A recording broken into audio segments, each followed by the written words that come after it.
इस कथा को सुनने से ही होती है फल की प्राप्ति। मार्गशीर्ष माह की पूर्णिमा को मार्गशीर्ष पूर्णिमा कहते हैं और इसका विशेष महत्व माना गया है।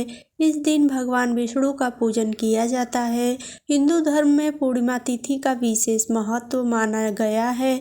इस दिन जातक पवित्र नदियों में स्नान करते हैं और अपनी सामर्थ्य के अनुसार दान करते हैं। इस दिन व्रत करने वाले जातक दिन भर फलाहार करने के बाद रात्रि के समय चंद्रमा को अर्घ्य देकर व्रत का पारण करते हैं।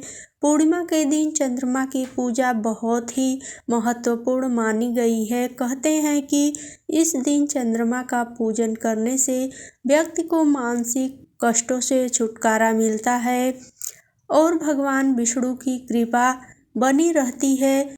यानी 4 दिसंबर को साल की आखिरी पूर्णिमा का व्रत रखा जा रहा है और इस दिन व्रत करने वाले जातक को भगवान सत्यनारायण की कथा सुननी व पढ़नी चाहिए, तभी यह व्रत पूर्ण माना गया है। मार्गशीर्ष पूर्णिमा व्रत कथा काशीपुर नगर के एक गरीब ब्राह्मण को भिक्षा मांगते देखकर भगवान विष्णु जी ने स्वयं ही एक बूढ़े ब्राह्मण के रूप में उस निर्धन ब्राह्मण के पास गए और कहने लगे कि हे प्रिय श्री सत्यनारायण भगवान मनोवांछित फल देने वाले हैं।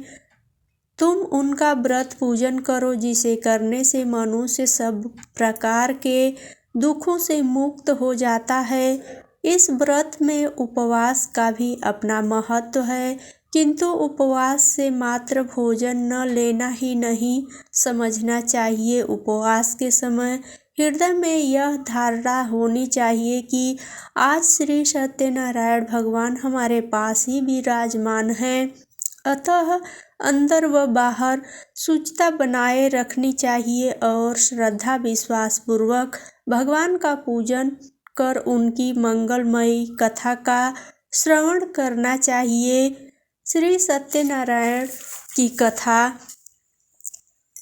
बताते हैं कि व्रत पूजन करने में मानव मात्र का समान अधिकार है, चाहे वह निर्धन धनवान राजा हो या व्यवसायी, ब्राह्मण हो या अन्य वर्ग, स्त्री हो या पुरुष।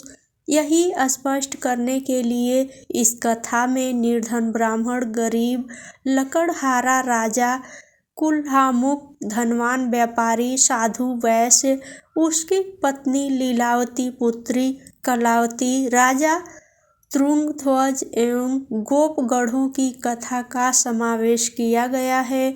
इस कथा के अनुसार जैसे लकड़हारा गरीब ब्राह्मण उल्कामुख गोपगढ़ों ने सुना कि यह व्रत सुख सौभाग्य संपत्ति सब कुछ देने वाला है, तो सुनते ही श्रद्धा भक्ति तथा प्रेम के साथ सत्यव्रत का आचरण करने में लग गए और फलस्वरूप सुख भोग कर परलोक में मोक्ष के अधिकारी हुए। एक साधु वैश्य ने ही यही प्रसंग राजा उल्कामुख से सुना, किंतु उनका विश्वास अधूरा था और श्रद्धा में कमी होने के कारण उसने मन में प्रण लिया कि संतान प्राप्ति पर सत्यव्रत पूजन करूंगा। समय बीतने पर उसके घर एक सुंदर कन्या ने जन्म लिया। पत्नी ने व्रत की याद दिलाई तो उसने कहा कि कन्या के विवाह के समय करेंगे। समय आने पर कन्या का विवाह भी हो गया, किंतु उस वैश्य ने व्रत नहीं किया। सभी वह अपने दामाद को लेकर व्यापार के लिए चला गया। वहां उसे चोरी के आरोप में राजा चंद्रकेतु द्वारा दामाद सहित कारागार में डाल दिया गया। उसके अपने घर में भी चोरी हो गई। पत्नी लीलावती और पुत्री कलावती भिक्षावृत्ति के लिए विवश हो गई। एक दिन कलावती ने किसी के घर श्री सत्यनारायण का पूजन होते देखा और वह आकर माँ को प्रसाद दिया। तब माँ ने अगले दिन श्रद्धा से व्रत पूजन कर भगवान से पति और दामाद के शीघ्र वापस आने का वरदान मांगा। श्री हरि प्रसन्न हो गए और स्वप्न में राजा को कह दिया कि वह दोनों बंदियों को छोड़ दे क्योंकि वह निर्दोष हैं। राजा ने अगली सुबह उनका धन धान्य तथा प्रचुर द्रव्य देकर उन्हें विदा किया। घर आकर पूर्णिमा और संक्रांति को सत्यव्रत का जीवन भर आयोजन करता रहा। परिणाम स्वरूप उसे सांसारिक सुख भोगकर मोक्ष प्राप्त हुआ।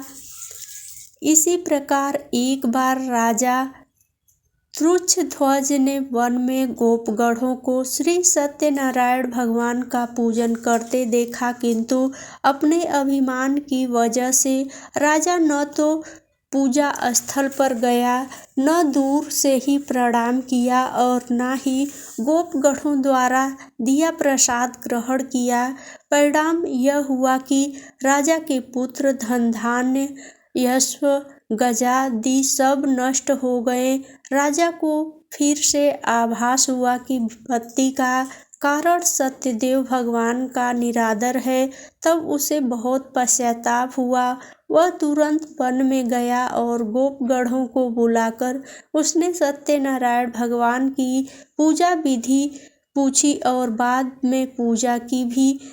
फिर उसने प्रसाद ग्रहण किया तथा घर आ गया। उसने देखा कि विपत्ति टल गई और उसकी सारी संपत्ति तथा जन सुरक्षित हो गए।